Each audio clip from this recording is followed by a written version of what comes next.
কৃত্রিম বুদ্ধিমত্তার মাধ্যমে নিজের কণ্ঠ নকল করে ভুয়া বিজ্ঞাপন ছড়ানোয় ক্ষুব্ধ প্রতিক্রিয়া জানিয়েছেন উপস্থাপক হানিফ সংকেত। বিস্তারিত অঞ্জলি কবিরের ডেস্ক রিপোর্টে।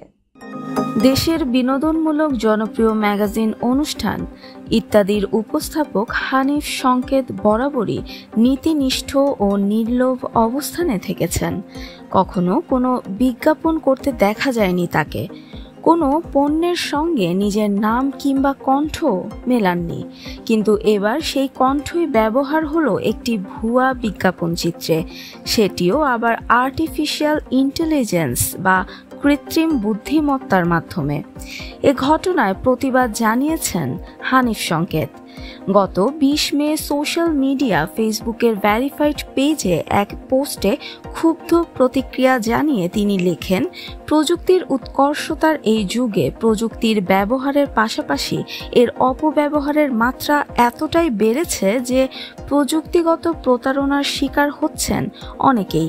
বর্তমান সময়ের সেরা আবিষ্কার আর্টিফিশিয়াল ইন্টেলিজেন্স, যা মানুষের বুদ্ধিমত্তা ও চিন্তা শক্তিকে কৃত্রিম উপায়ে প্রদর্শন করতে পারে।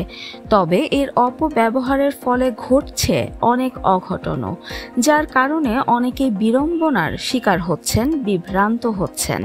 তিনি লিখেছেন, গত কিছুদিন ধরেই লক্ষ্য করছি একটি প্রতারক চক্র ফেসবুক, ইউটিউব সহ বিভিন্ন মাধ্যমে ইত্যাদিতে আমার উপস্থাপনার অংশ ব্যবহার করে এআই প্রযুক্তির মাধ্যমে ডায়াবেটিস সংক্রান্ত বিজ্ঞাপন প্রচার করছে। তবে এআই কৃত্রিমভাবে যত সূক্ষ্মতার পরিচয় দিক না কেন, একটুখানি লক্ষ্য করলেই বোঝা যাবে এটা আসল নয়, নকল। আমার কণ্ঠ অনুকরণ করলেও উপস্থাপনায় বাংলা উচ্চারণ ভিন দেশের। এরপরই নিজের নির্লোভ ও নীতিনিষ্ঠার কথা তুলে ধরে লেখেন, অনেক প্রস্তাব পাওয়া সত্ত্বেও আমি কখনোই কোনো বিজ্ঞাপন চিত্রে অংশগ্রহণ করিনি। সুতরাং আমাকে ব্যবহার করে এ ধরনের এআই কিংবা প্রযুক্তি নির্ভর কোনো বিজ্ঞাপন দেখে কেউ বিভ্রান্ত হবেন না, কারণ এর সঙ্গে আমার কোনো সংশ্লিষ্টতা নেই। যারা এ ধরনের প্রতারণা করছে তাদের বিরুদ্ধে শিগগিরই আমি আইনগত ব্যবস্থা নেব। এছাড়া এআই এর অপব্যবহার ঠেকাতে নীতিমালা প্রণয়নের দাবি জানিয়ে তিনি লিখেছেন, এআই বা কৃত্রিম বুদ্ধিমত্তার হুমকি থেকে নিজেদের সৃষ্টিকে সুরক্ষা দেওয়ার জন্য ব্রিটিশ তারকারা কপিরাইট আইন হালনাগাদ করার আহ্বান জানিয়েছেন। তাদের মধ্যে সঙ্গীত শিল্পী ডুয়া লিপা, এলটন জন, নাট্যকার ডেভিড হেয়ার, নোবেল বিজয়ী সাহিত্যিক কাজুও ইশিগুরোর মতো ব্যক্তিত্বরাও রয়েছেন।